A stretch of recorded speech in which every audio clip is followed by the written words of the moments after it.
I am happy to introduce to you Special Agent Joseph Metzinger of the Philadelphia FBI, and Joseph's going to take us through his presentation. So thank you for being here, Joseph. Thank you. Morning.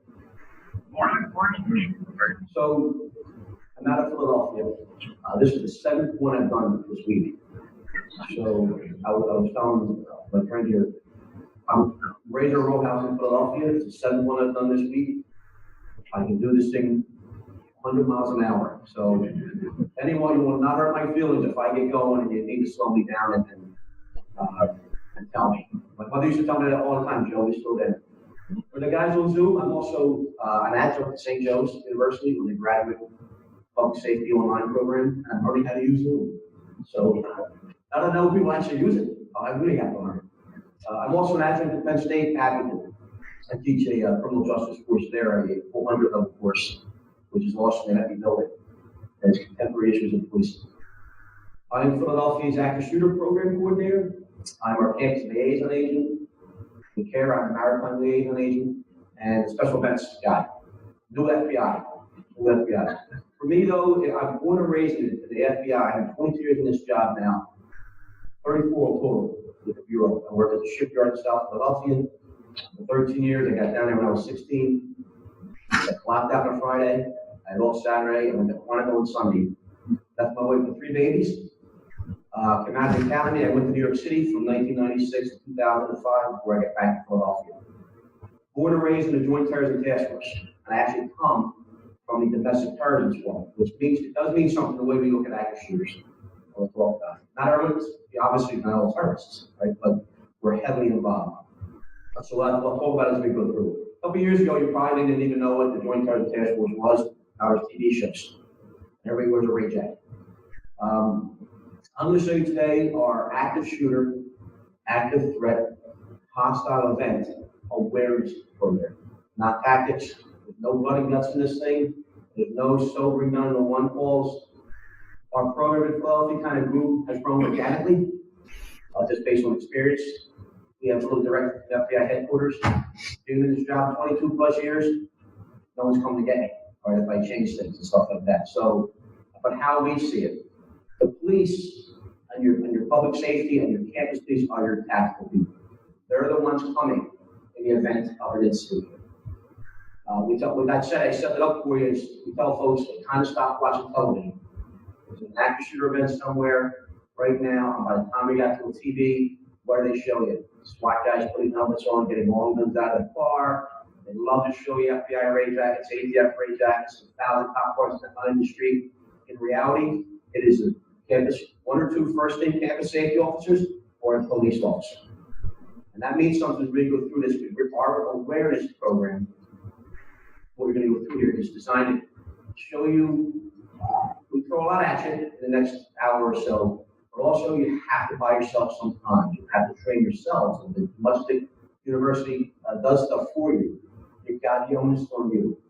I have 40 rounds on me right now. When I leave, I'm taking my gun with me. Whatever law enforcement you have here is here. On your own, you'll see what we mean about that as we go through. And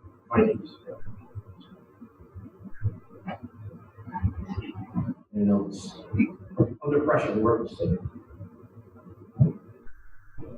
Active shooter, active threat, hostile event awareness. It's a challenge for us. I don't know what in front of the screen here.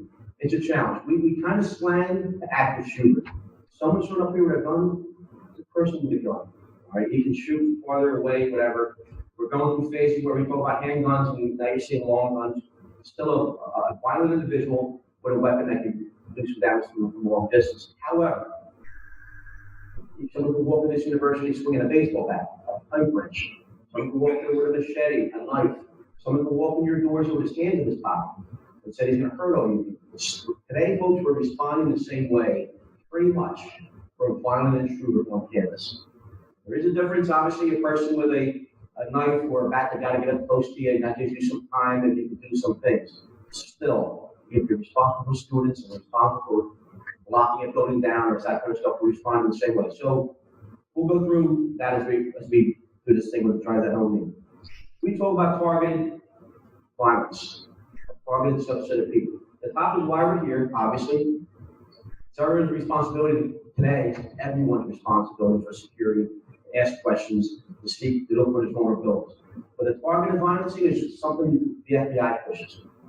Why does an individual get up in the morning, leave his home, get in his car, drive somewhere, which they will here, they always do college campuses, drive somewhere, so in other words, they drive through the community, arrive somewhere, get out of the car, walk through some part of the community, and go after a specific subset of people. They go after an entity. It exists, it's very real.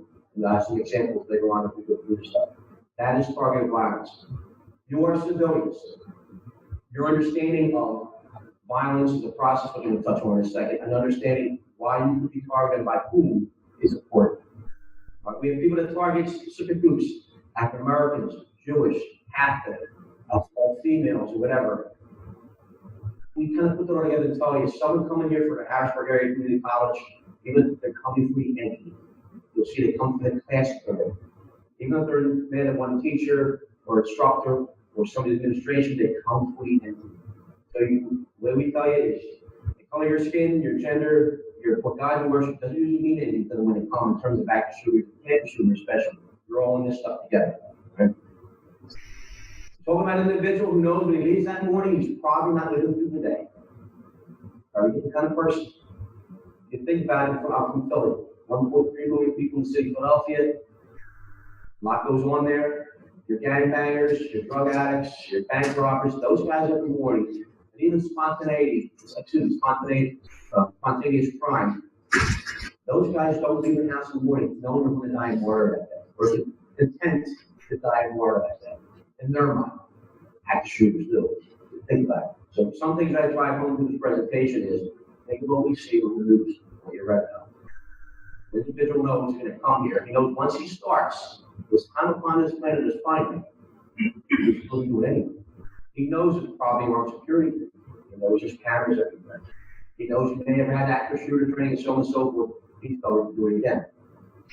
The Parkland shooting in Florida is the next big case study for all of us. So the cops are there 20 times, they told the FBI, the mental health services that talked to the kid. Anyway, first time in history, a guy called Uber, got in an Uber, sat in the back of that car, put his bag with his gun in it down in the back seat, shadowed that Uber driver, said, take me to the school, gets out of that car in front of the school, walks in, and becomes a school shooter. Knowing there's a school resource officer on campus, knowing there's cameras everywhere, he did it anyway. Very different kind of person. Very hard to stop anyone intent of committing upon an act. Now, there's no guy in front of me here, Ivan, I can use him because he's over there. If I want to walk up to someone and punch them in the head, you don't see me coming, and missed all my signs, maybe of aggressiveness or whatever, I'm at least going to try. Probably going to succeed. But they come after me after the fact, but I'm at least going to try, probably going to succeed, and your litigation. People, I'm very frank when I talk about this stuff.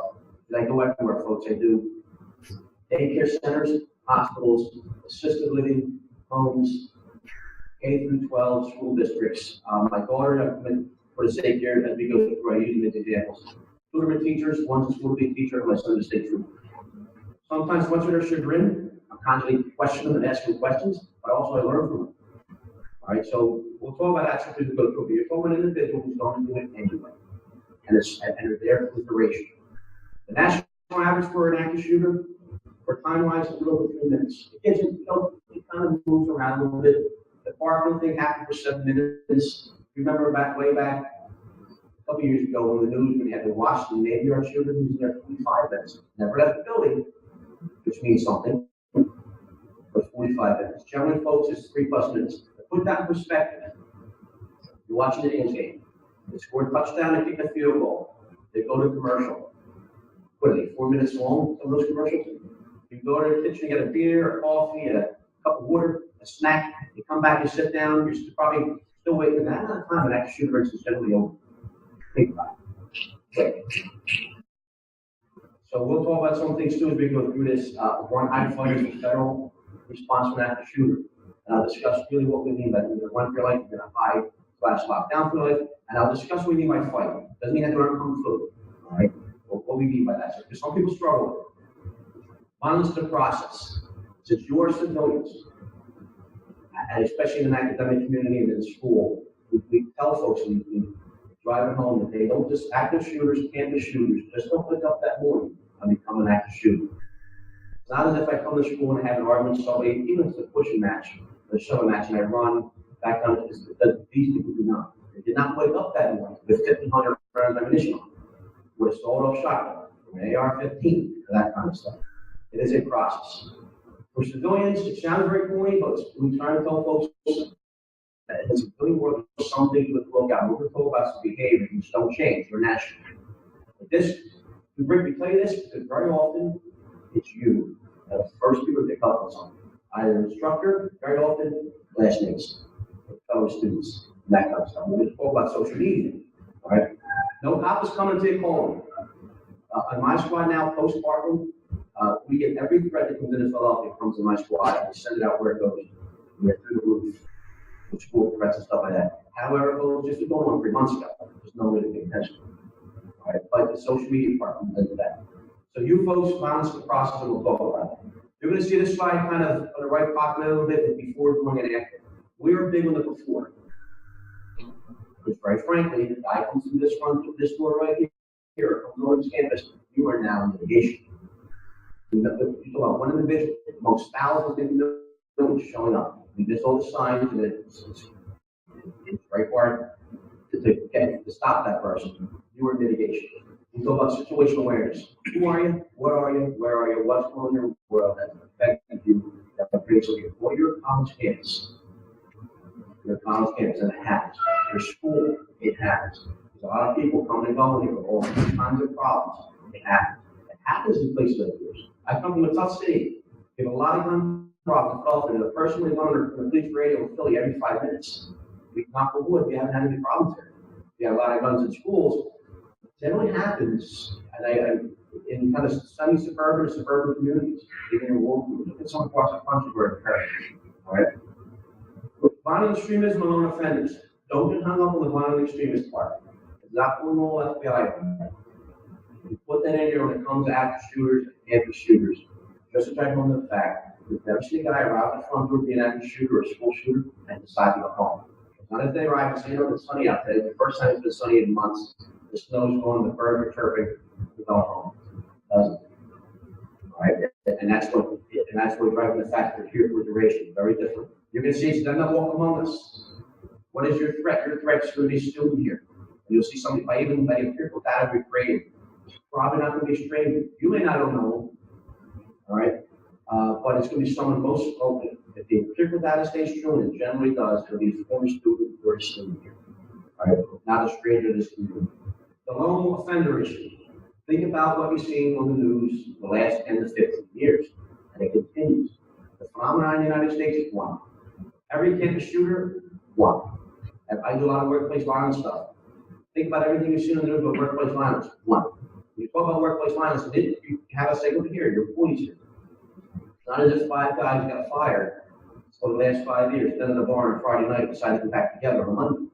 It doesn't happen. Our campus shooters are one. The Maryland shooting was one. So far, the bomber down in Austin, Texas, one. It's a struggle to find that one person. It's a struggle. Campuses is one. If you go back to the Columbine shooting, Harris, people in Harris, they're still considered lone offenders. That was actually bombing that they came to shoot. They were done what they tried to do.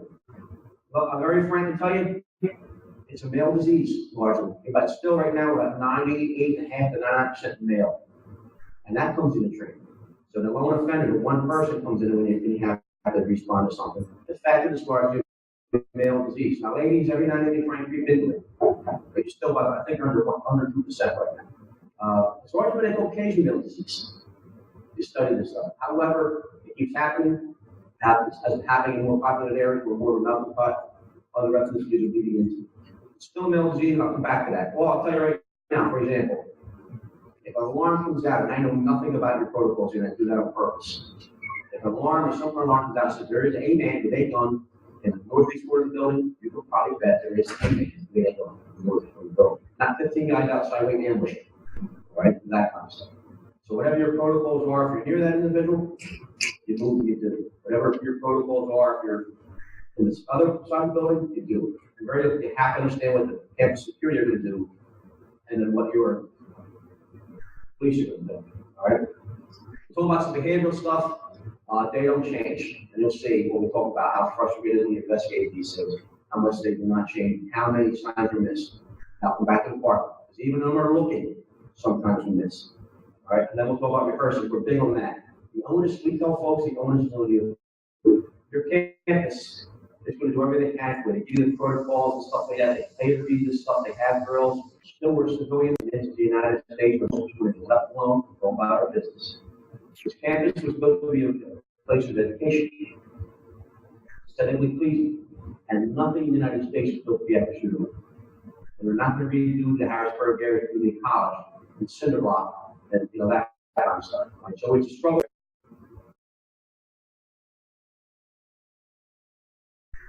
That's the definition of an active shooter. Probably eventually going to be. We're going to add that in a few minutes. It's a different. That's what gives you the difference between a person with a gun and an active shooter. Person with a gun is someone maybe on Friday when I had an argument, maybe it was over drugs, maybe it was over girls, whatever. And he thinks about it Saturday, he thinks about it Sunday. I just happen to work here, and he knows that. He comes back on Monday, he knows maybe I go outside to catch a smoke or drink a cup of coffee, whatever, and he comes. Maybe you're getting some kind of tussle, whatever. But as soon as someone starts calling the cops, he runs. He's a bad guy. Active shooters do not. There's always a delay. When we talk about training, I said I'm going to throw a lot at you just to make you think about stuff today. Think about it. You're in this room, if this is our world here, and a guy comes through that front door right here and starts, let's say, shooting, you're running. You're not stopping and saying, hold on, folks, I'm going to get a 911 call. That 911 call does not come in probably about a minute after when you study this stuff. Sometimes when you watch the news and they talk about cops took so long to get there, this guy's, because no one made a 911 call. You were running for your life at that moment. There's a delay. That has to come into your training, your thought process. It'll mean something towards you when we talk about and it's very personal. You didn't expect to have a bad day. None of us do. All right. You came to work this morning with your coffee. It's a little bit overcast outside. I see, we all do, right? You get out of that car, you check your phone one last time, you stop for your favorite cup of coffee, you go to where you're working, you chat up a little bit, and then you start your day. You're not expecting anything bad. We're not telling you to start thinking about everybody's doom and gloom, but sometimes, especially if you get the memo that maybe something's going on or there's been a threat, we see there's had 1 or 2 school shootings in the last week or last month. Today we're telling folks, just pay a little bit more attention. I'm 22 plus years in this job now. Coming on 22 years over 22 years in the job. I'm married with 4 kids. I'm not one of these guys that goes out to a bar or a restaurant and demands a sit statement looking at the front door. I'm just happy to get a seat. I'm going out with 7 people. All right. I just want to get my food or get my beer and sit at that bar. If I get to sit at the bar, I'm very happy. I'm usually the guy standing. Right. I get 4 women I'm always with. But still, I don't take any more. I just take a look around and just put something in your head, especially if I sense something going wrong. All right. This bottom thing here, if you can see it. The only individual seemingly in control during this event is the shooter, the perpetrator, the actor. Yes, he's come. You didn't see him coming. He's here. He has a weapon. But for civilians, they give you the confidence and the know-how. You work here. He may have a nexus to this place too. He may have been a student. He probably wasn't in every room here. If you work here 8 hours or more a day, 5 days or more a week, the rain, sleet, snow, hail, through the holidays, through all kinds of whatever, you should know this place inside, outside, upside down. If you ran in this room, you're not locking yourself in here. These are panic bars. Unless you have a hex key, I'm assuming. It doesn't look like you have one on there. You're not locking that door. And we'll come back to that. But you work here. This is your environment. You should know it inside, outside, upside down. It's very personal. We talk about run, hide, fight, and hiding / locking down. You need to go back to where you spend your time here. Think, okay, if I had to run, can I? Maybe I can't. All right, maybe when this place is built and I got this kind of classroom, I can't. I'm at the end of the hall. Walk around, look at your emergency exit, see if I went out the hallway, could I get back in? I have 22 years in the fire service. I am never going to the stairwell, but I'm making sure that door doesn't lock behind me. It's no fun getting locked in the stairwell. All right, we'll come back to that. We'll come back and you'll see as we tie it all together. But we're trying to tell you folks, if you work here, you spend your time here, this is your world. You got to know it. All right. And that's for students as well. We already talked about the fact that Civilians are generally the first people to come in contact with an active shooter, folks. Think about it. We don't want cops driving through campus. Now sometimes we ask the police to come and sit. A lot of school districts in and around Philadelphia, the suburbs, now ask the cops maybe, because my son's a state trooper. Can you please, if you guys want to sit and do your reports, can you do them in the parking lot? Where a lot of places invite cops to come in and sit in the cafeteria and talk to the students while they're having a break. It's tough for police to do that because they got to be moving all the time. They're not supposed to be sitting on one spot. Generally speaking, think about it. It's a civilian. No cop is coming to your call. That's the delay. The 0 to 15-minute rule here. It's unscientific. It's theoretical. Within 15 minutes to the 16th minute, every cop in this region will be setting out in that parking lot. What does it mean yet? You just want the first guy to get there and get to you where you are in this building. All right. Another thing I talk about is I've been through all the trainings and all this response. Some police departments use a flexible T formation. Some police departments use a flexible diamond. Some guys come in a stack. What do you care for? Because you just got to get them where you are. All right. So I told you it's 5 minutes or less, generally speaking. I think the average maybe now, and some correct me, it's a little over 3 minutes. It's a lifetime. I'm going to show you a clip of me in a training.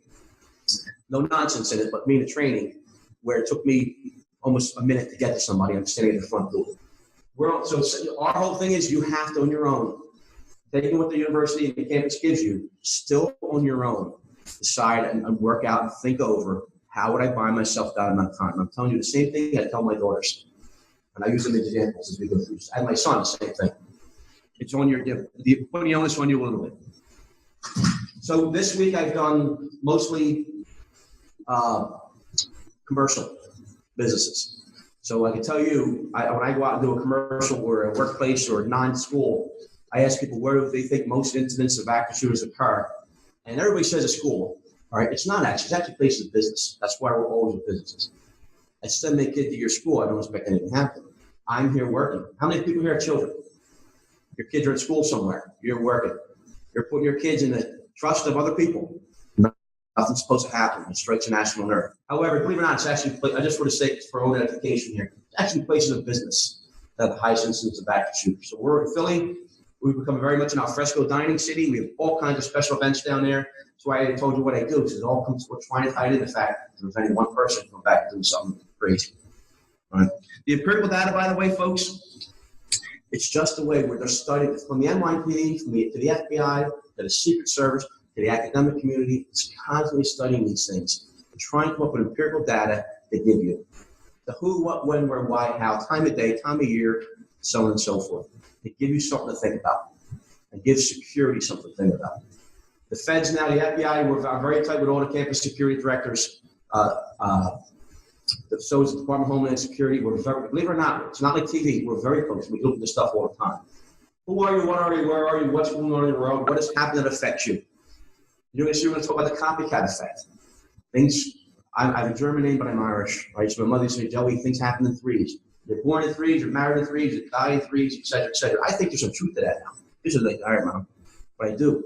Because we're obsessed with that copycat effect. You see, ever notice we have a shooting? Boom, boom, boom. We have another one, too. It goes on and on. All right? Here, you're a campus. I'm not quite sure. I think you're like every other campus. I don't think there's anything particular to you. But you still got to pay attention to it. You're a college campus. And today we're going through an interesting time with stuff on college campus with some of our students and even our faculty. Don't get too hung up on the busyness of the slide. All right, it's very busy. What is your threat? Do you think ISIS is going to come barreling down Route 222, get off of Route 30, come down to Philadelphia Pike, pull up in front of the East Building or your main building, get out of the car, the bazooka, and blow in your front door? Or to the Taliban? Your threat is generally them that walk among you. You don't have to be a student or a former student and a gun, especially in Pennsylvania. Now, when it's all done, you want to ask me questions about guns, fine. I think I've heard every one of them. I come from Philly, where they're not, it's not, believe it or not, it's not the gun culture of metropolitan Philadelphia. I know this first go out. I've been in Toga County, Potter County, I've been in every county. Where it is, it's not that hard to get it going, and that's your threat. All right, basically, if everything stays true. Oh, I will say this. We keep adding to this.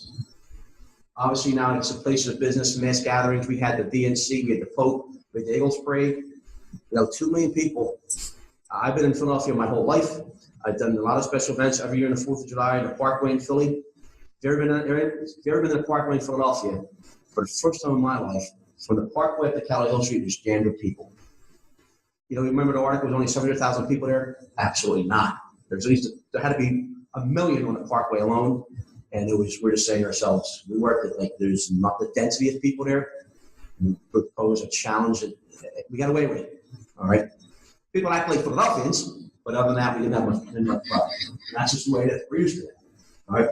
But that's kind of stuff we're looking at. We have a lot of problems now on campuses during commencement season.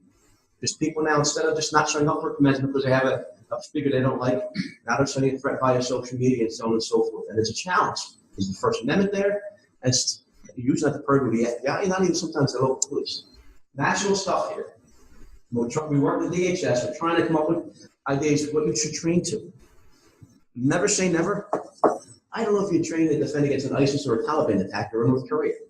All right, you train and you put your protocols in place for what your threat is.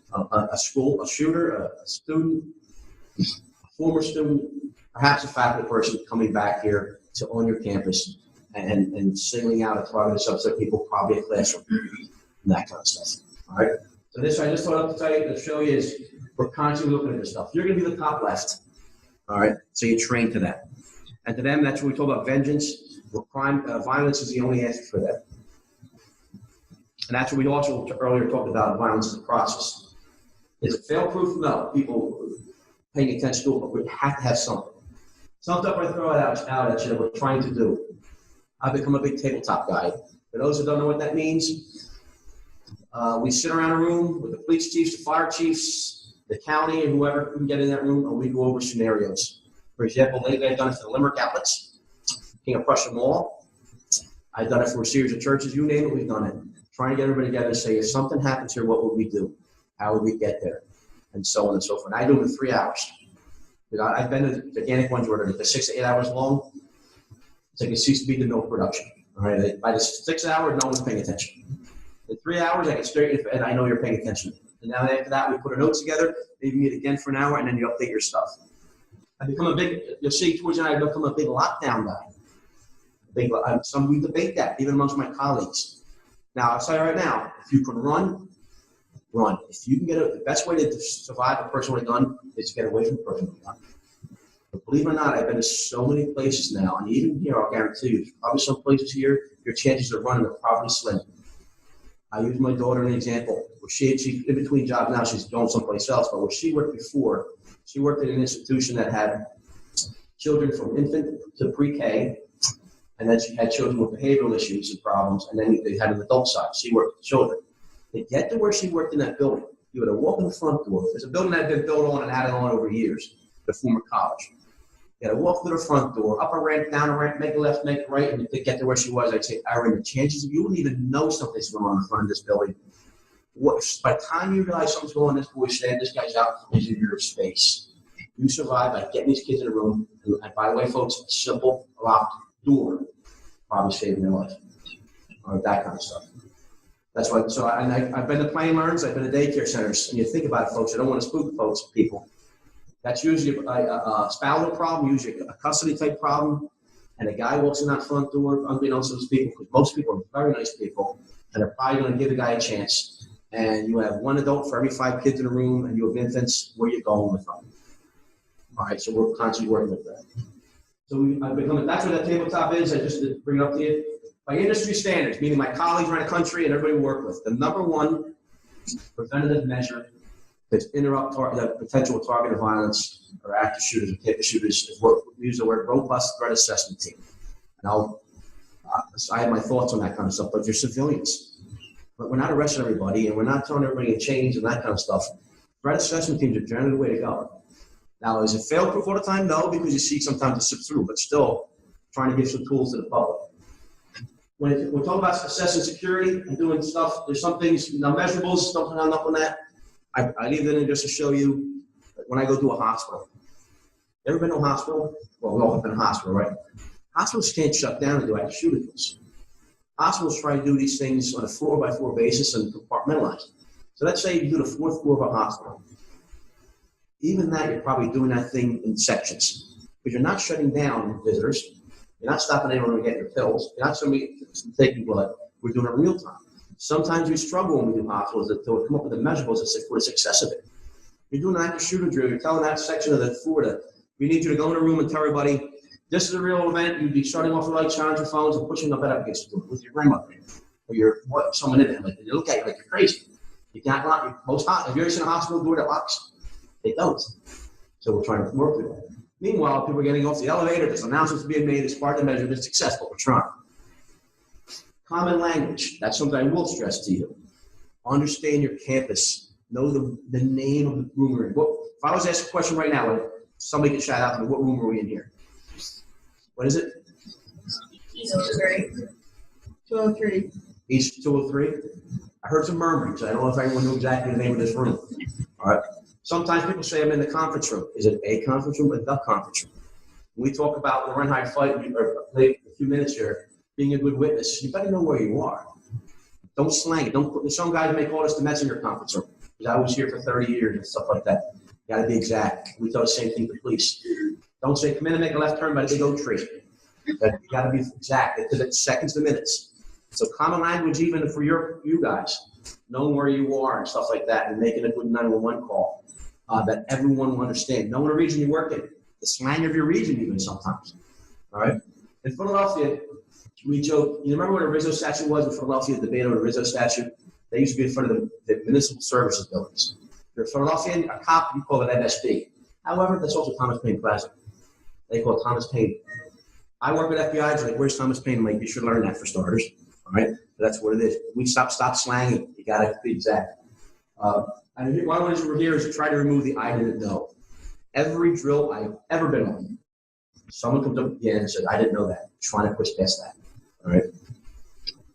We talked about this stuff here. I'll come back to it. Believe it or not, and the reason I push the tabletops is for even you guys. You guys can sit in a cafeteria or sit one day when you're just chatting up. You can write stuff down in that thing. I read the protocols these guys gave me. I read them. I understand them. But there's nothing I can do. We work on the third floor here. These are where our classrooms are. This is the way the place was built. We're not going to rebuild this place anytime soon. You're par for the course, like everywhere else. But maybe sit down and put some notes and think about it. When you come up with those questions, I don't think I was going to have a problem to ask you about it. The onus is on you because it's very personal. This what do I do, folks? We've had great success with this unofficially. Now, I'll talk about the bottom here in a second. Start a problem. Say this was your room. You work here. This is where you work. Start a problem outside in that parking lot. Walk that problem down the pathway. Walk that problem to the front door. Walk it through the door in the lobby. Walk that problem to wherever you spend the bulk of your time and say, what do I do? You probably surprise yourself. You understand that doors open and hinges. If I don't see a hinge, that door's open the other way, unless it's a panic. And I realized that. I know this lock has been broken for years. I kind of didn't want to get involved in it. Now I'm going to get this thing fixed. A lot of us, the PA system, if it breaks, we don't tell anybody because we don't want to interrupt it. All right? You might want to think about that stuff. When people do that, they go back and we kind of informally ask them. They say, you know something I never realized. I didn't realize when I'm out in that stairwell, that door locks behind me, I'm committed to that stairwell now. Right, that kind of stuff. I didn't know it. I don't know if you have it, but let's say you have key fobs here. I never thought about the fact, but if something happens and the boss hits the kill button on that key fob, I'm either locked in or locked out wherever I'm at. Because my phone work here. A lot of us just put up with the fact that I get a bad signal here. I think we got to start thinking about that. All right? Run high fight is what we push. You run for your life, you hide / lock down for your life, and we'll talk about fight. How many folks here have heard of Alice? Parts of Pennsylvania, you're learning it. The FBI doesn't like it. I don't care. You just train to something. My daughter worked at Central Bucks East High School. They use Alice. None of my business. The police train them, the campus trains with, that's what it is. And there's other stuff out there and stuff like that. Some of the Penn State stuff. The feds push a run high fight. Alice is kind of oops. Go ahead and set it up. Alice is a kind of general run high fight, frankly. Right? But none of my business what you train to. We just tell you to train to something. I'm going to show you a clip here, though. I'm 51 years old, right? I've long since stopped being a long-distance runner. I don't chase anybody today if I'm active, all right? I went through training, and this is out in Chester County, and it was Western Chester County because I do them all. And I kind of poke fun of myself, but also because it does kind of bring it home to you. This is the STEM Academy in Downtown. I was at a training on a Saturday morning, and went through a bunch of evolutions. This is just one of them. So the premises, they let the kid into the school, which they do, and especially with high schools, it's always them. And he starts shooting, and you don't see anything, there's no nonsense here. And he starts shooting people in the hallway, they end up going to the cafeteria, because that's where he knew they would be. Put in perspective for you, I'm at that front door. I'm not, of someone there. They put a GoPro camera on your head. They give you a blue sim gun with 5 rounds in it. And frankly, I go on this, which is what a gunshot would sound like to most of you people here, if you even hear it, okay? So you're trained to run into the sights and sounds of violence, which may be debris on the floor or wounded. And I'll explain it, but you don't see anything moving. These guys, the guys in yellow, basically keep me from going down the wrong hallway. I've never been there before in my life. So I'll play this and I'll come back and I'll point some stuff out to you. Some of the challenges and why you see I push, why the onus is on you. You're going to move and understand where you work.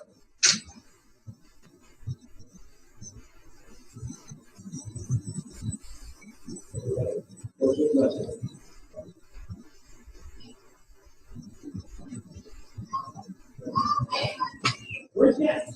Sorry, just trying to, so there's line on it.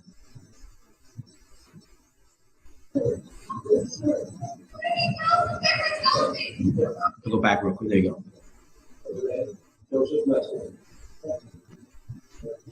That's a shot. Where's that? Where's the shooter? Where's the shooter?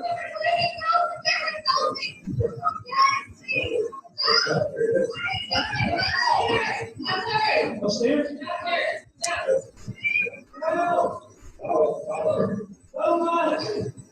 Where's he at? Where's he at?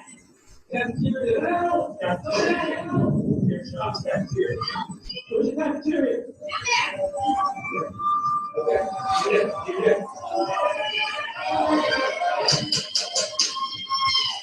That's 48 seconds. And I get chastised. Like, no matter what you do, you get hollered at. All right? So tell that to your students, and you think you get hollered at when you're 18, 19, you get hollered when you're 50. So, So to put that in perspective for you, I'm at that front door. I'm going on this, which is gunshots banging through a building. I'd never been in there before, which is probably most cops. Most first responders. Maybe campus will know their way around. Maybe the local police may not. So it took, the clock wasn't down, but it's 48, almost 50 seconds before this big body gets down the hallway to get to that cafeteria. When that girl was sitting at the steps, I was a split second. I had my left foot going up that stairwell. I couldn't hear where those things were coming from. Like she was sitting on the top of the steps. She kind of was supposed to be laying down, but she kind of spoke up and almost sent me the wrong way. And they kind of got I still kind of put my eyes saw a guy in yellow at the bottom of the steps. I'll come back to the fact that I'm stepping over wounded. I got to figure the local police out here are going to tell you the same thing, and I'll tell you how we live in Philadelphia. As I'm running, I'm an FBI, so I'm trained that we carry on airplanes. I'm trained to keep that gun in close. Which slows you down a little bit. So in this case, I'm training one by myself. When I showed this to the FBI, the SWAT guys in the bureau, I got hollered at by them. Betsy, you violated every rule we have. But I was in Rome, it was the Romans. All right? Betsy, you're not supposed to pass it over the classroom. You're supposed to stop, slice the pie, take a peek in. Yes, but I'm in Rome, and I can see people in the hallway, and they faintly hear noise. Betsy, you're not supposed to pass it over the doorway. You're supposed to stop and slice the pie and get to that doorway and move on. Technically, I'm not supposed to get shot either. Me getting shot does nothing for you. But such as life, you've chosen, your cops are coming in. Betsy, you're supposed to go down that stairwell tactically. You just book down those steps. All right. Then finally, if you hear, I got this big body. I kind of put that gun down. Now I can hear shooting. I can sense something going on up the hallway. You heard me say to that girl, I just shouted, "Where's you at?" They said, "The cafeteria." I said, "Where's that?" What did they say? "Down there." I'm saying to myself, it better be pretty close. I'm already halfway out of breath before I get down. I'm looking at the hallway. To the point where that guy, this gentleman beside me said, "You're almost there, you're almost there." Because I was a split second from passing that room. Because you get amped up. That was like the third evolution of, I think we did 6 or something like that particular time. We play that back. If I stopped whatever my protocol was and checked those rooms and did this and stopped at that hallway and stopped at that stairwell, I would probably 3 to 3.5 minutes of getting into the guys. It's a lifetime. That's a commercial. That's watching the Eagles and waiting for a commercial, that kind of stuff. But look at the damage was done. Because they're already in mitigation. They let him in, but they do. Stepping over the wounded. I won't get involved in too much in tactics, but I tell you, it's almost universal. It is that way in Philadelphia. It's that way in metropolitan Philadelphia. It's generally that way with the state police, and probably similar here with the police. I'm stepping over the wounded. Very tough, difficult. There's other big scenarios we did where I'm stepping over an appointed pants fight. Folks, almost universally, I don't want to say everywhere because maybe there are some places that are different. The police officer, the first in officer's job is to get to that shooter. I must stop him from continuing to shoot everybody else. That means they're stepping over the wounded. Now, I bring that up and tell you, because that comes in your training. And even if you're wounded, you may have to get yourself somewhere else. Get yourself to a front door. The advantage we have in Philadelphia is the first in cops in Philadelphia go in. The second guys going in Philadelphia, every paramedic in the city of Philadelphia wears Kevlar, has a helmet and bulletproof vest, and is trained to go into Philadelphia Police Department. It's an advantage. Not just, however, if you're, a half a mile into that building, you're waiting. Sometimes Philadelphians struggle with that. I was at the 22 years in the fire service. My family was originally from Northumberland County, but that was a coal miner. So I'm all over Pennsylvania. You wait.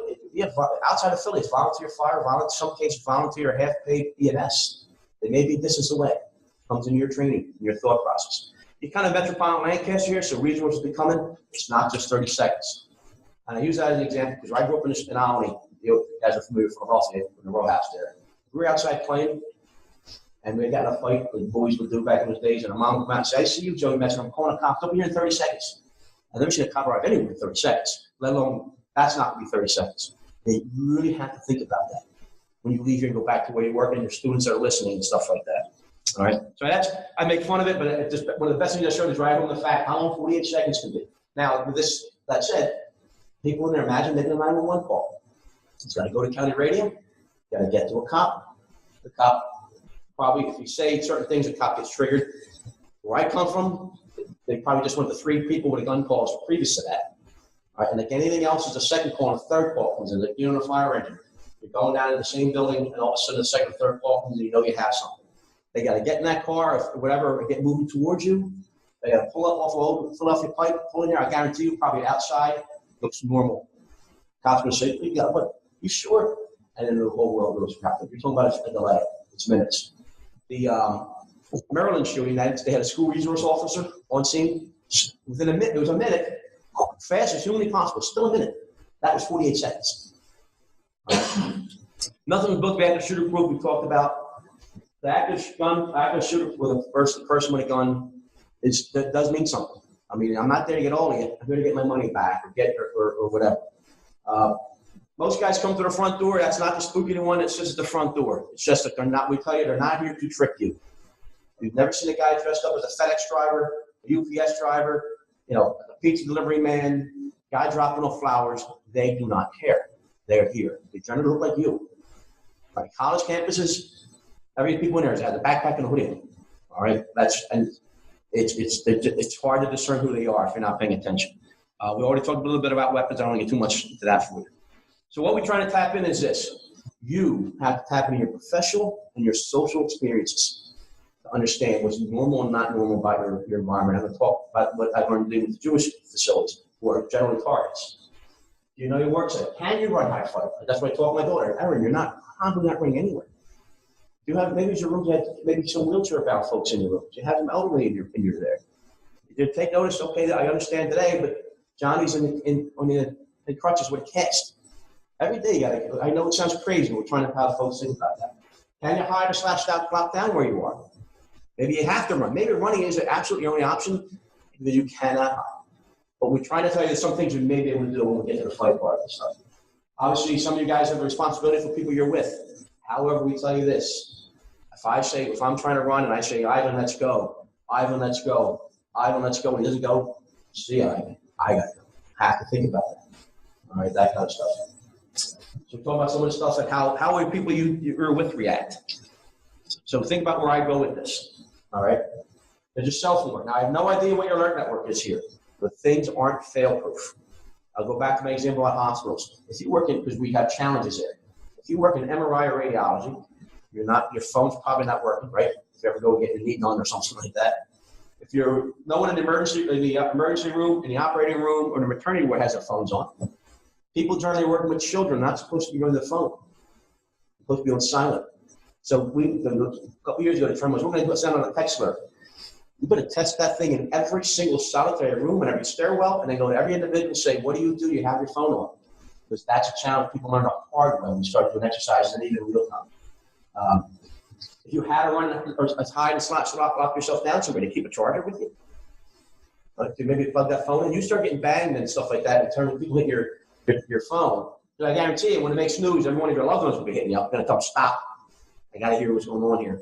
Your phone's going to, power down. So believe it or not, one thing out there is telling folks, keep a charger with you in your room, or keep it in your pocket, or your purse, or your wallet, or something like that. You had to run a plug in somewhere, generically. Can you hear the announcement? I go to a lot of schools, and how many teachers say I turn that thing off? It's been broken for 3 years. I just don't tell anybody because I don't want that thing banging over my head every time. Today you have to.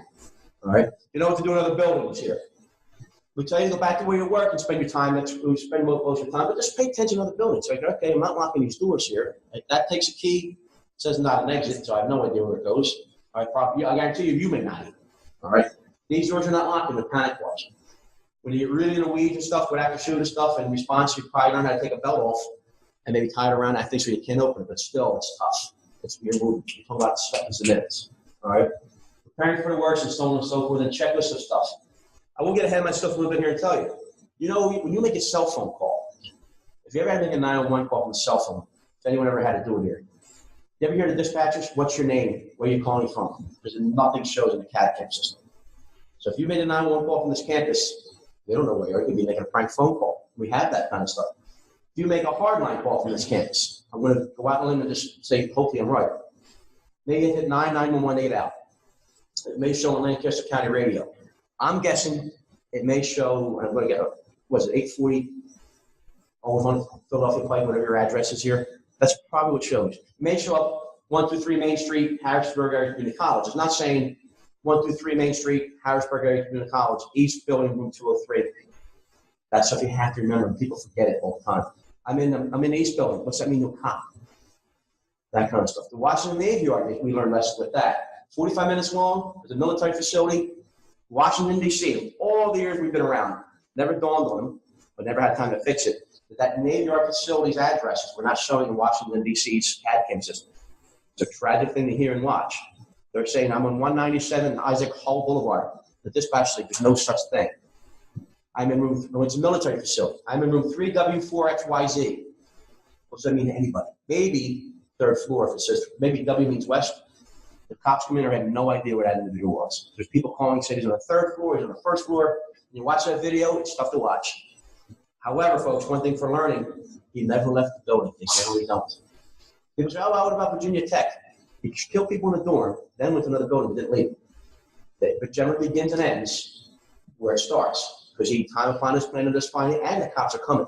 He won't have time to get anyplace else. We've never seen a guy chasing people out the door, down the street to the sheets. You have Wawa out here? We're still Wawa country, right? We've never seen a guy chase someone out the door, down the street, into the men's room with the Wawa type of thing. It generally begins and ends. That's why you take, you get away, you get away. So I'm always on my daughters about the checklist stuff, all right, and that kind of stuff. Do you have kids in your room that need inhalers, different kind of medicines? You're running, you're leaving, you're hiding. That kid's inhalers in the classroom. Some things you got to think about. I know you have older people here. We learned that lesson in my squad because we were at the airport. If you're one of the poor people on a plane that comes into Philadelphia where there's a bomb threat in that plane, and you all of a sudden realize you're getting remoted the building to a certain part of the airport, you're like just went to crap. Right? If you're ever been involved in something like that, because we're getting you off that plane. And what lessons we learned? We get all these people off the plane. We don't give any time to get anything. We're taking on these buses, and all of a sudden somebody's they can't breathe. We're driving back, going on a plane, it's supposed to be a bomb on it, get an inhaler for people. So they start preparing for that stuff. You have to think of that yourself. Know where you are in a building and it's safe where you are. Maybe you can't run, maybe at the hide, can you? Hide/lock down. And a locked door probably saves your life. Matter of fact, it does almost universally. We've never seen a guy take the butt of his gun and smash off a door handle. Ever watch The Shining with Jack Nicholson? I know some of your students probably did, because when I told this about Penn State, they looked like they were crazy in 1980. We've never seen a guy chase someone in a bathroom, take an axe, start wailing on the door and scream it. It doesn't. We see it. He tries that door once, he tries it twice. He's going to take the path of least resistance. A locked door. It's So I'm insane about that. So I'm going to go to the place, lock the door if you have to run. Now, because a lot of places can't lock them during the day, like normal times, normal operating hours. Providing accurate location. Being a good witness. Most of you people will never lay eyes on this individual. You're running a hiding/locking down in good faith. You're listening to it, getting a text alert, you're listening to the PA announcement, you're seeing people run, maybe you're even IMing each other, and you're doing that in good faith. Most of you never lay eyes on it. Think about it. You may know the person, if someone says it's Joe Metzinger, and maybe you know I had him as a student, everybody knows it's a problem, whatever. Most of you won't. However, we've seen it. If you somewhere in the shooters or something going on in your room, you can say, I'm in room 203. By the way, folks, to me, I thought I was on the second floor, in the first floor. I tell you right now, every cop coming here would think he or she's going to the second floor. But I'm in room 203. I can't see him. I don't know what it looks like. I can hear him. It sounds like he's shooting. It's very loud. Then it got quiet, and I got loud again, which also means he's probably reloaded. However, that gets a cop coming to room 203 instead of room 507 on the other side of the building. As soon as you get to them, the quicker you're saved. All right, kind of stuff. And like I said, out here in volunteer fire service, I was for 22 years as a president. That's 6 years, a president of volunteer fire company in a pretty active place right outside of Philadelphia. I was a firefighter, lieutenant, board director, you name it, I did it. And I used to tell those guys, you never know where you're going. Never where you're going. I used to tell them to train that kind of stuff.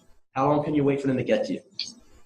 The insider threat we talk about is generally folks in your world will not be a stranger. They'll have been here before. Well, most of you know that person, maybe not.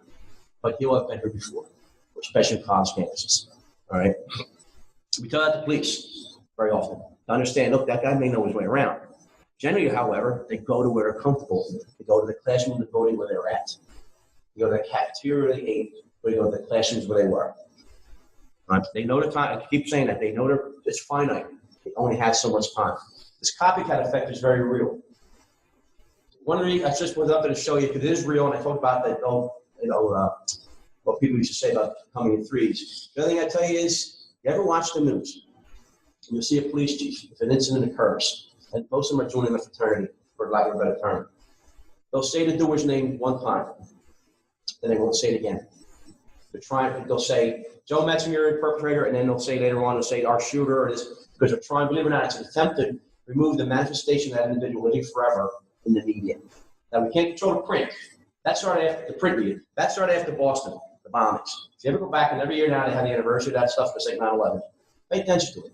They don't keep saying the Zarnet brothers. They say black hat, white hat. They won't say it. Believe it or not, it's an attempt to try and remove that. This guy living forever. I'm about to talk about some behavioral stuff. All right.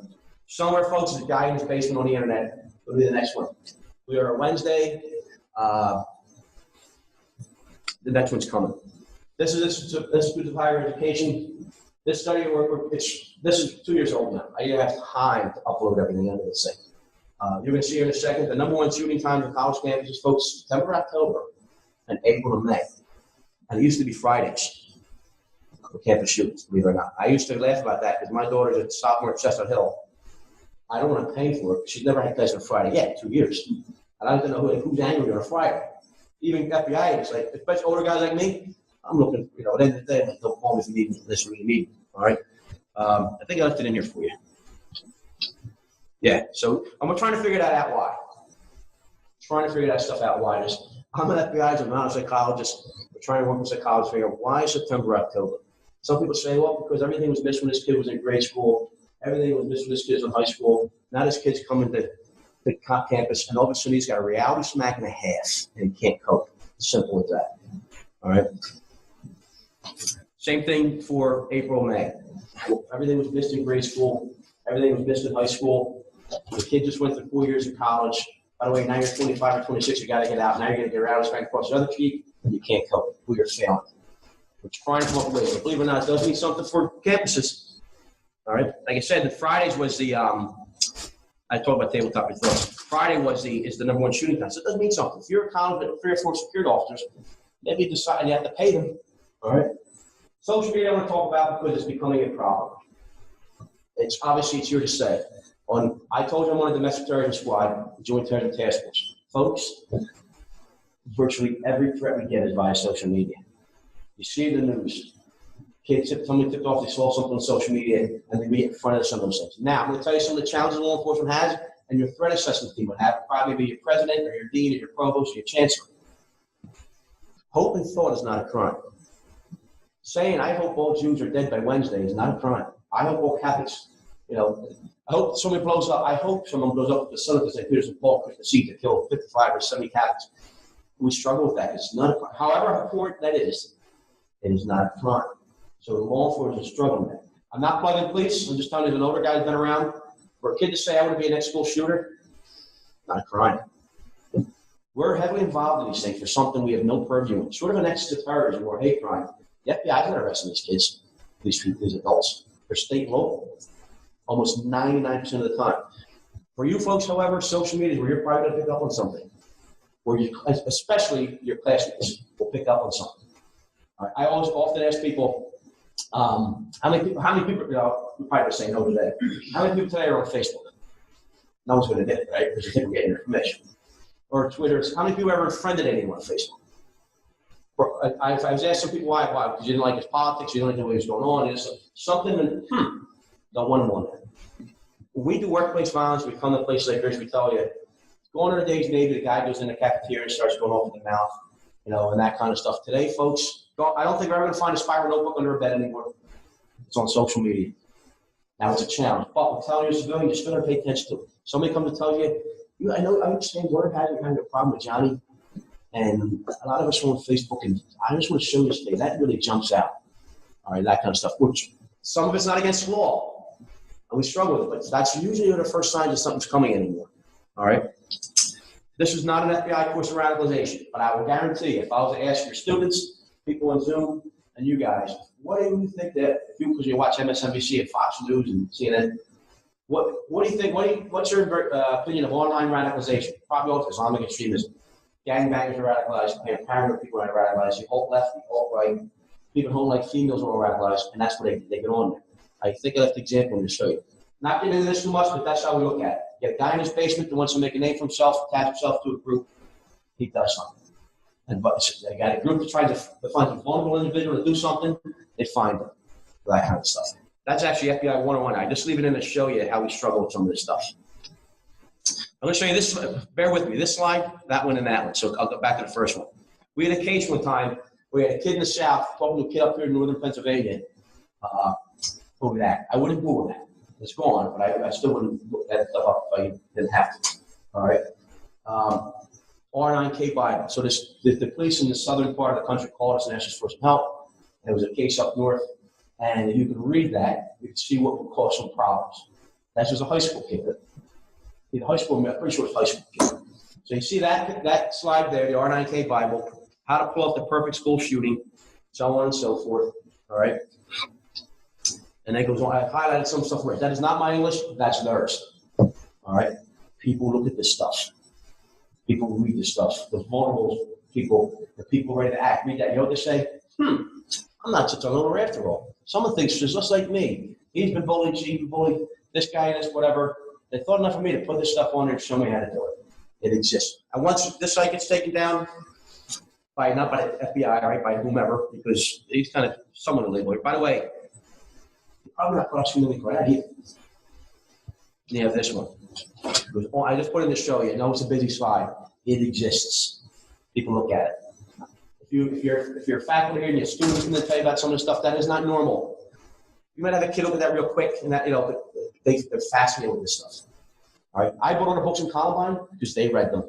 I read the books White Kids Kill, Anatomy of a School Shooter, because they read them. We studied the previous shootings because they do. All right. So imagine getting a call, you're a teacher or a principal, whatever, and you look at that and someone tells you, little Johnny, I just came in the library, I looked over, and that's what he's looking at on screen. A little disconcerting. All right. Goes on and on. I just explained the social media, just focus on the bottom part. However, most of them, if not all of them, the only one that's giving us a problem right now is the Las Vegas shooter for motive. They want you to know why they did it. There's no sense in them without you knowing. It's not their fault. Anyone ever fire anybody? No? Was it in his mind, I'll say his, was it his fault? It's not like it fires him and said, thank you. I've been eating out for 2 years. I was surprised to someone to catch up to me. I'm going to go now. It's not in their mind. And it's the same way with these guys. They want you. That's why cops, law enforcement, are obsessed. So you don't know that. We want your phones. We want your phone. We want mom and dad's laptop. I want that school's desktop. But I guarantee you what I'm going to find, we just missed it. Almost always, right? And we're the social media generation.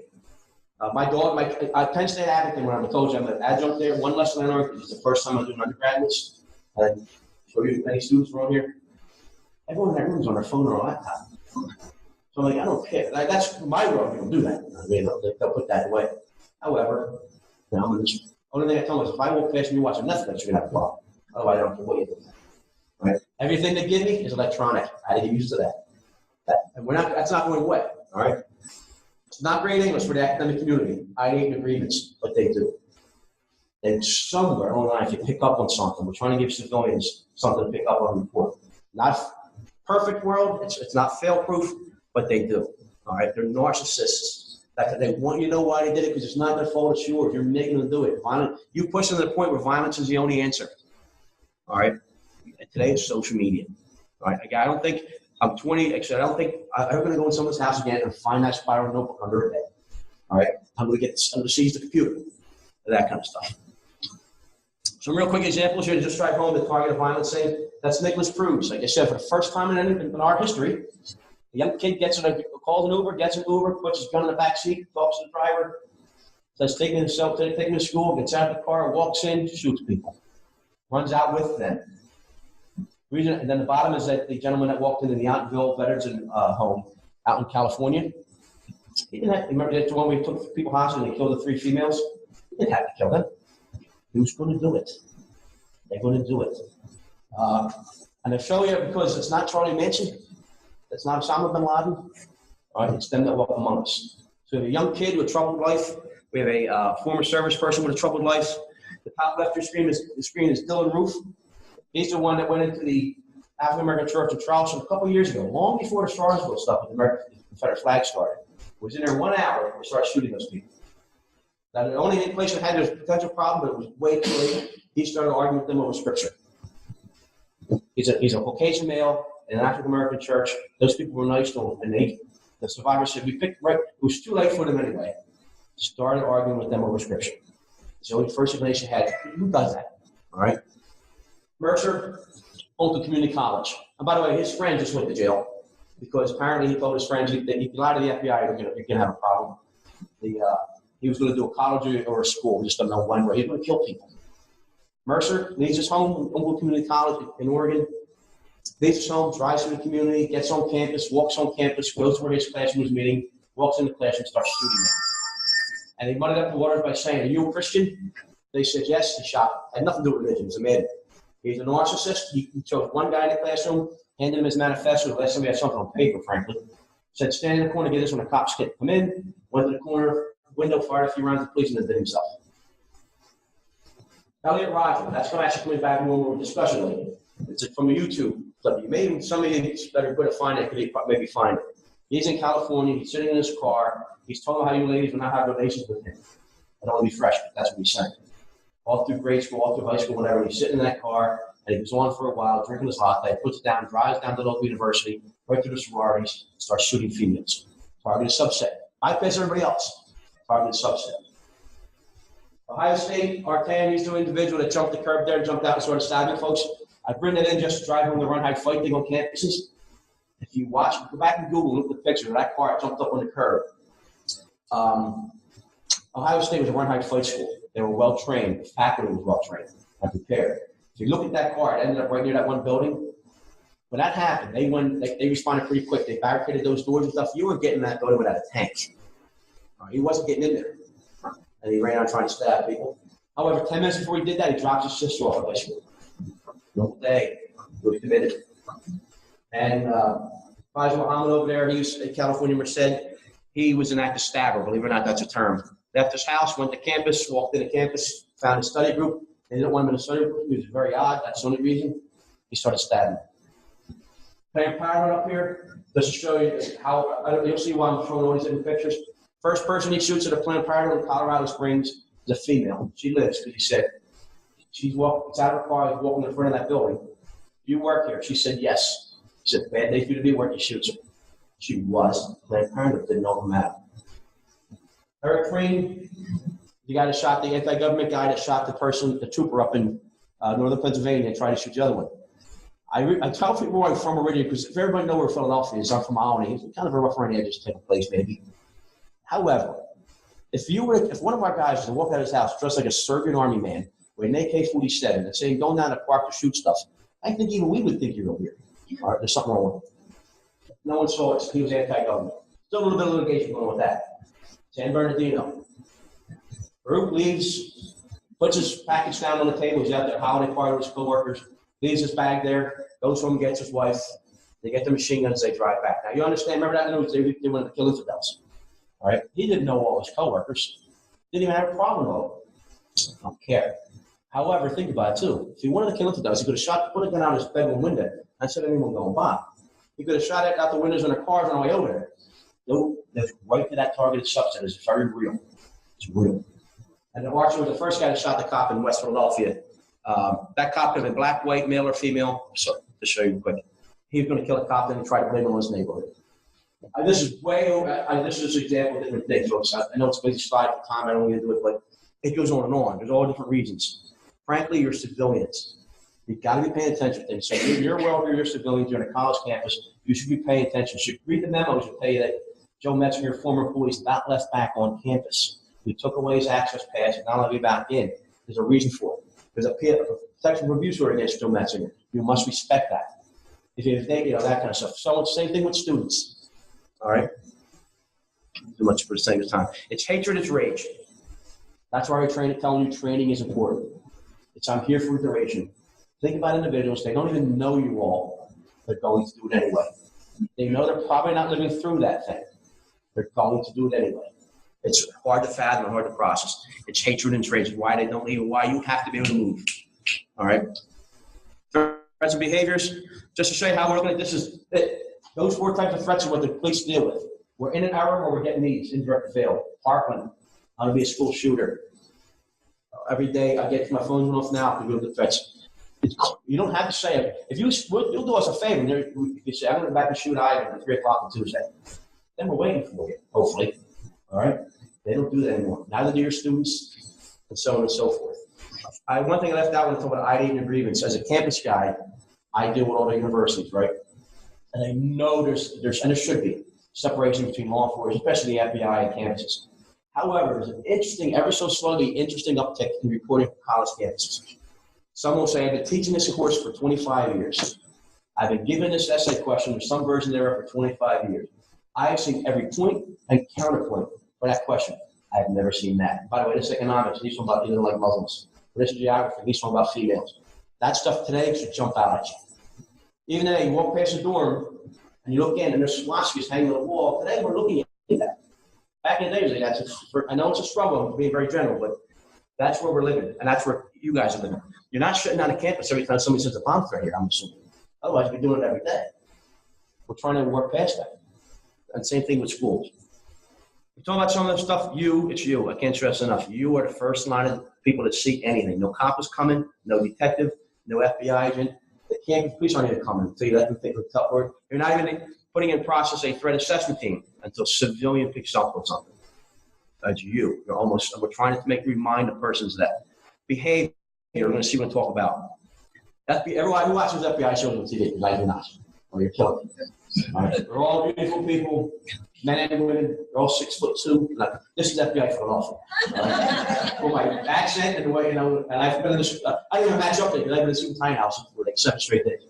I'm running out. I'm always say, I don't do my own iron. It's all right. My daughters are around always. We don't. The FBI just rarely uses in real life use the word profile. On our way we look at profile, it's a stereotype. I did 9 years in New York City. I was born and raised in Philadelphia. I think I've been if it exists on the earth, I've probably spoken to it or interacting with it. The one thing you learn is we're all different, and we dress differently, and we act differently. Just because you're all tagged up does not make you a serial killer. Just because you smoke cigarettes doesn't make you a serial killer, and so on and so forth. We tell people behavior. Why, in your professional, social experiences, do you think that person's behavior is something you should think about? Believe it or not, at the very end, I'll show you, we actually rely on your gut instinct, because very rarely is it wrong. All right? Remember I told you before I work with the Jewish facilities. I do. A lot. I have a lot. And I've learned from them. They were a targeted entity. Remember a while back, until they put that kid in Israel, They were getting bomb threats and threats all the time. So I'll give you a quick story. I was doing a group like this at a Jewish educational facility. As I'm talking, I see the postal carrier coming up the road pathway. I see a woman get up and she leaves. I don't think anything of it. Just like, your people, we had stuff going on. When it was all done, she came back and said, Agent, I'm sorry, I had to walk out of it. I don't care. She goes, we'll get a different mailman. He's not allowed in. No stranger gets in their building, especially Metropolitan Office. They're not allowed. And then we started talking, they teach their folks, understand the baseline and normal characteristics of your environment. When I go to small elementary schools, I've had obviously my 4 kids, right? They're all close in age. You ever go to your kid's school and go in the cafeteria?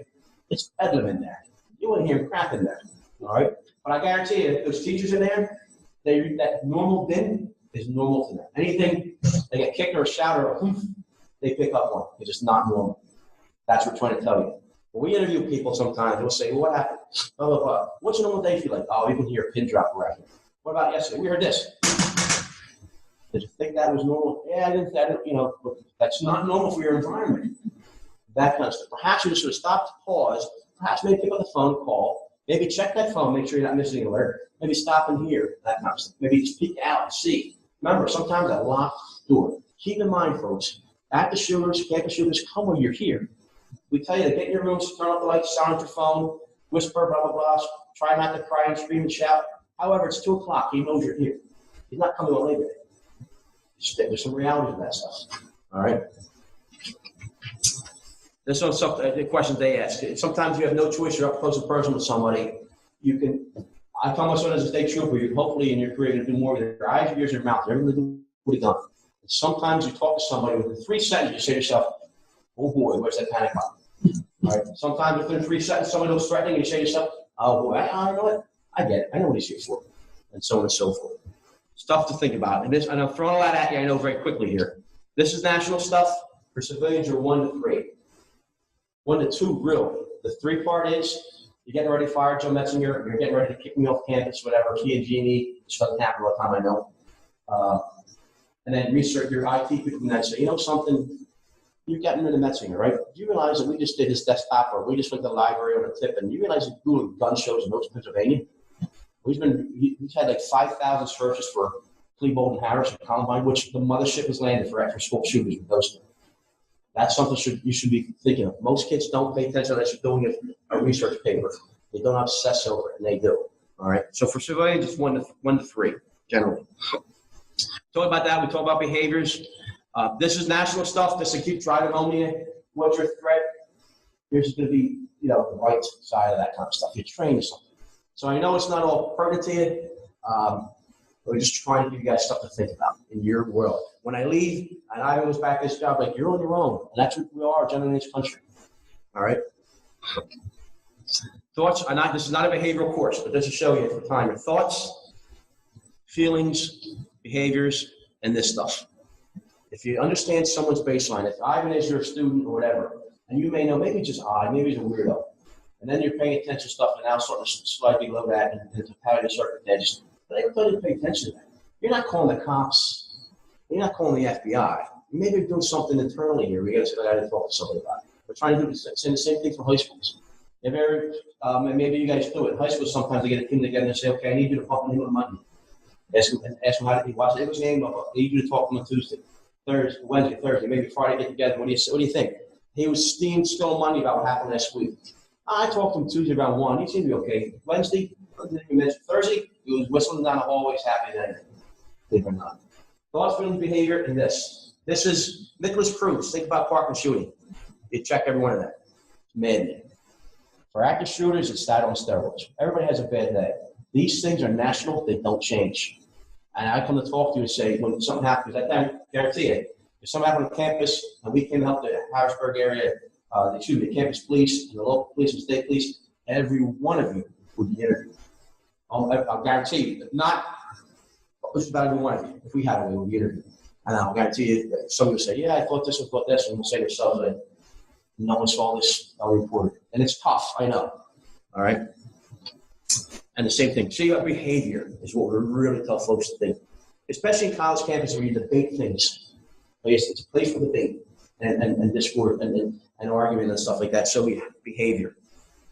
All right. Talking about the personal grievance. The fascinating with previous shootings is flat out real. Believe it or not, that one statement we can't overstate. It's real. It's an unhealthy fascination with that stuff. Someone has a problem. They research it. Again, that's why cops are obsessed with getting hold of the person's laptop and stuff like that and looking at it, or what have you. And then sometimes there's this one here. The lesson that trips them. You're kicking me out finally.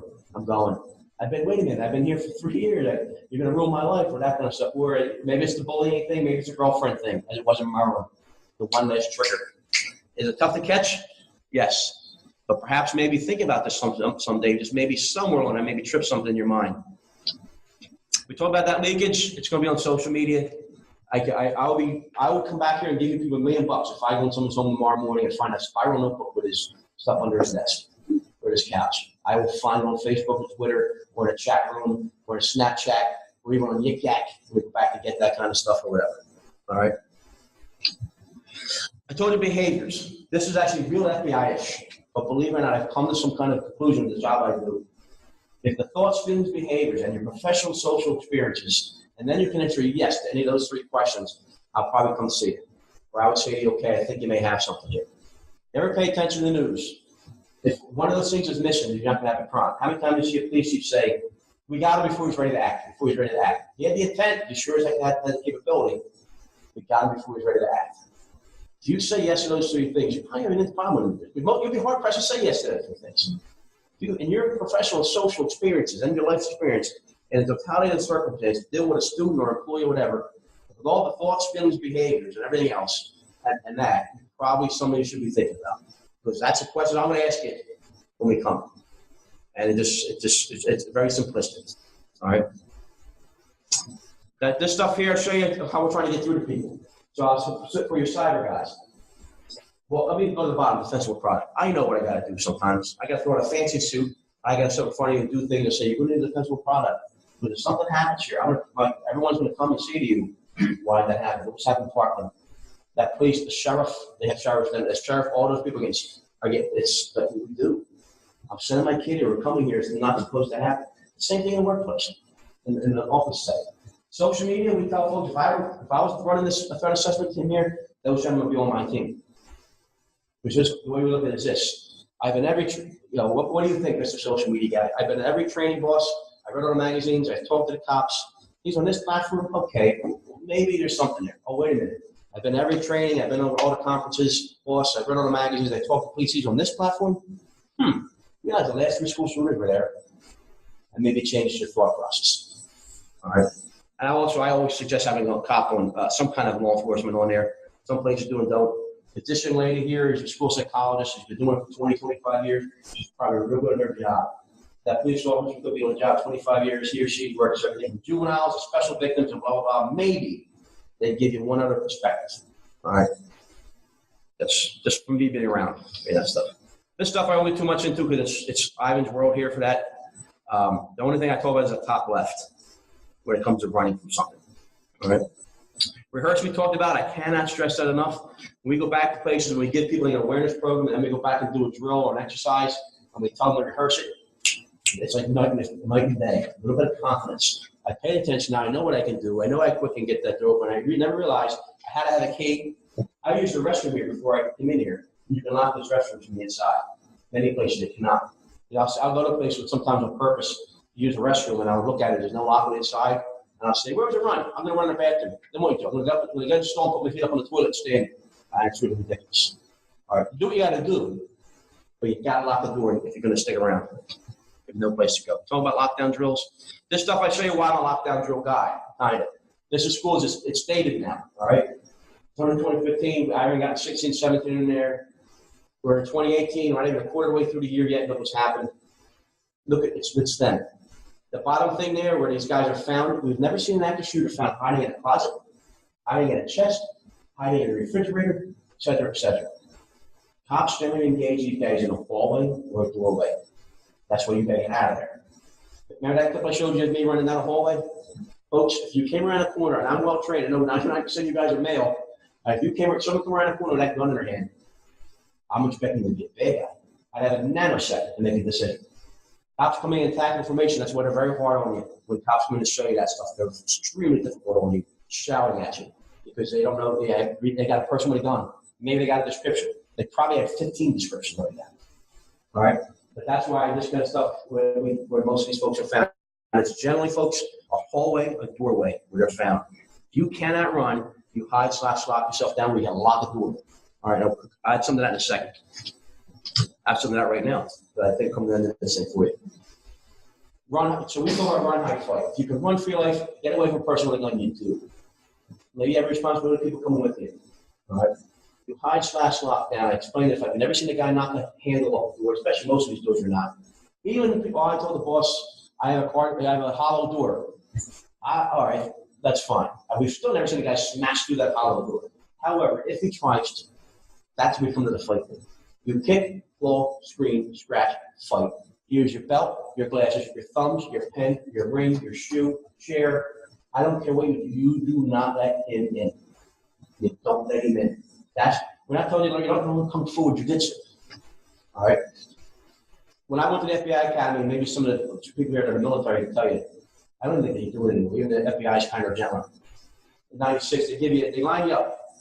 They didn't care about the cushions they needed. They give you a leather helmet, whatever, we even call it gloves to put on. They lined you up toe to toe, and they blew a whistle. And you would fight each other for 3 solid minutes before they blew the whistle. They had a wail. So if you stopped, they made you run. And the thought process there was most people cannot go for 3 straight minutes full tilt. If a professional boxing round is 3 minutes long, they don't even fight for 3 minutes. They're the most in-shape athletes we have. We tell people when it comes to fight is, I guarantee you, if someone's trying to come through the door to get you, you can probably fight for 25 minutes. You probably can't. That's what we mean by that. Do not let him in. I tell it to my daughters, I tell everybody else. Even if the door, okay, say you can't lock the door, take anything in that room and shove it up there. And just do not let him in. You see it. His time upon his plan is fighting. He knows by now the cops are coming. He's a copycat. He's done his homework. He knows he's about 3 minutes. He's already about 2 minutes in. He's probably going to head somewhere else. Believe it or not, we see that. And sometimes you look at fate besides him. That's what we tell folks. Just do not let him in. You cannot let him in. You let him in, so because he's probably staying there now, and then he's coming. Maybe it becomes a hostage situation because by that time the cops are coming. By that time they generally know where he is. All right, folks, that's what we mean by fight. Just believe it or not, there's a lot of pushback by that. I told you before about the gift of fear, your instinct. Believe it or not, we're tapping into that. We're telling you. How often is your instinct wrong anyway? If it is, maybe insult somebody for 5 seconds and you go about your business. Try to marry that into training and exercising. Your instinct and your gut. If you work there every day, you know the sound of the place. You know what's normal, not normal. And sometimes you say, believe it or not, that's usually the head start you get. All right, folks. So I'm not going to for tape to get some questions. So sometimes we do these longer programs, we come back and stuff, and we walk through them individually with people. It's the same thing I showed you before. This thing I will show you real quick. That's the data slide. That number now is up about 70%. Cops are engaged with a guy when they come in. That shows you when they down. Or it does. It also shows you the fact that they're probably not they're not ready to give up. Nicholas Bruce is a strange one. He ran out with them and he kind of gave up. Most of them do not. That's why I'm telling you most of these guys are engaged in a hallway or door because generally the cops do get there quick. He didn't have time to get all of that door. All right, so that's about up to 70%. So we go to the police academy and tell the cops that. This stuff I left in. This is the second last slide I'm going to show you. If God forbid something does happen, folks, you're all in on it. Your lives are disrupted, especially when we come in law enforcement. We're coming, and we're interviewing you, and we're asking you questions. And most of us can't stand it. I know I've done it. You might be the 3rd time that they've been interviewed. It's a national story. The government's looking at to find out why that happened. Where to get that gun? Well, anyone here possibly know. And also, is there something else may happen? It's very, very, very intrusive. So I think sometimes we tell folks, maybe put that in your protocol and let people read it. Because, even if you're wounded, I'll probably come to see you in the hospital. And so on and so forth. This is the last slide. IS-907, I just saw it out there. It's a FEMA DHS website. You can watch that. You Google IS-907. It's about a 30-minute, I think, run, hide, fight video. When you're done, you can take a 10-minute can't flunk test. You can take your test 5,000 times and print the thing out, put it in your file. I work with a lot of things in the corporate world. I'm telling the folks you got to do this quarter for insurance. A lot of people are saying now in the private world, geez, we're your insurance carrier. We're doing this. You haven't had a fire here in 30 years. We've had the cops here 5 times over the last 3 months. What are you doing? And that kind of stuff. So it's IS 907. I plugged the DHS and FEMA for that because it's something. All right. I know some places they make folks do that. Like before you sign on to get your paycheck, before you sign on to register for a course, before you sign on to take your final, you got to confirm. Whether or not you did it, who knows, right? You got to affirm or confirm the fact you actually read that stuff, read the protocol and so on and so forth. That's an hour and a half worth of a whole lot of stuff we do in 6 hours, you name it. So we threw a lot of stuff at you. Well, this whole thing is geared towards making people think. And maybe someday, like when Ivan and these guys and the boss here send you something, there's maybe a reason for it. Everything, hey, don't prop that door open. It's not supposed to be that door. Tell me if your PA system doesn't work and all that kind of stuff. There's a reason for it. Any questions or anything? Yeah. I just wanted to make a comment so everyone here can feel a little bit more secure in the fact that several years ago, we provided to the local police all floor plans of buildings. And also, at one time, there were, in each of the rooms, there was